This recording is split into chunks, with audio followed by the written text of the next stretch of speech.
I'm here with Felicity Amos from Carahsoft. Thanks again for hosting us today for our big climate summit, the 2024 Climate Summit. And I wanted to talk to you because you are so vested in public-private partnership.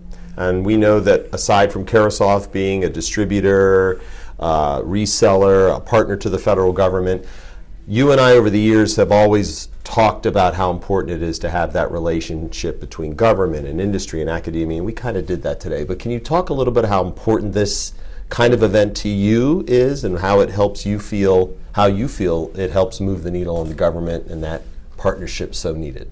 Excited to. Thanks for having me on this. So I come to this kind of interestingly because I was hired to work on our intel community and national security portfolio. And as you probably know well, that is a very relationship-based community, hard to get into if you're not in it. But once you're in it and you're trusted, it's a loyal, small, niche something you need to foster. Right. And so if you are thinking about selling technology solutions to a community that you can't do a call campaign to, or you can't, necessarily get emails, you're definitely not, going to just stop by offices unannounced. How do you create that sense of community? How do you create a sense of trust? So, I think events play a massively important role in building those levels of trust. And you actually said it as you were wrapping up the conference just now. Hey, don't try and sell me a widget before you've got to know me and ask my name and how my kid's soccer practice is going, And I think these events, ACT-IAC especially, are the perfect ground for that because you have an amazing group of people, government, industry, academia, who come here because they want to be here. No one's voluntold them to be here, right? And so you've got a group of people who are passionate about a subject, all who want to be here, and all who want to meet each other. And that is a very difficult space to curate. So once you've found a space and a group that curates and facilitates that, you sort of hang on to it and be part of it. I love it. And Felicity, at Carahsoft and partnered with ACT-IAC, this kind of event is something that, having been a former Fed, if you will, there's so many events happening. There was one today I referenced a few times across town where a bunch of the CIOs and IT community convened, and that's awesome, and there's so many of those. But today, I think Mark Osler said it well from NOAA, where he just said he felt to some extent it was just there's so much brain power in the room and what's needed to move the needle on climate and how technology supports that.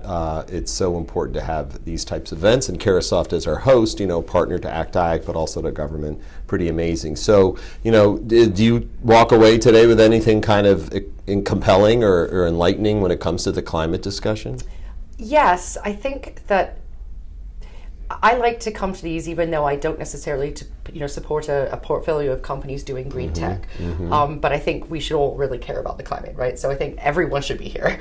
But it's one of those issues which is entirely cross-cutting. Yes. And I think that everyone was coming here with a different angle, right? We talked about procurement, we talked about the academic look forward, we talked about all sorts of different aspects of it, what the working group at ACT-IAC is doing. And I had lunch with two folks from SAIC.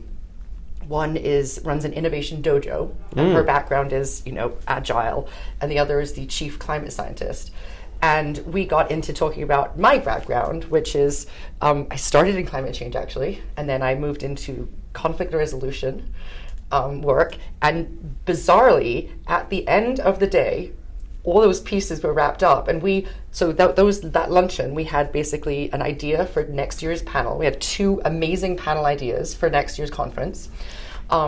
And looking at national security and the implications of climate on national security, whether that's international, a lot of food scarcity and water scarcity, major issues. And so that was, of course, the mission impact on life. Exactly. So that was the climate scientist from SAOC who was saying that. So we everyone's coming at it from a different angle, which means we're all bringing different ideas and people in, but we all care about it. So I think that was one of the most interesting parts, is how it all got wrapped up in a pretty little bow, even though I did not come expecting it. Yeah, I appreciate that, and I just want to thank you again, because what you just said makes me feel pretty good about what the intent was, other than great speakers, great content, educate, inform, and enlighten people. And it sure sounds like just over lunch you have a an interesting perspective on how this isn't just a technology thing. This isn't just a mission problem, but together we can hopefully make the world a better place at the end of the day. So, but thank you for stopping by. Just wanted to pick your brain and share your perspectives. Well, I think everyone should be involved with ACT-IAC and Dawson Bridges.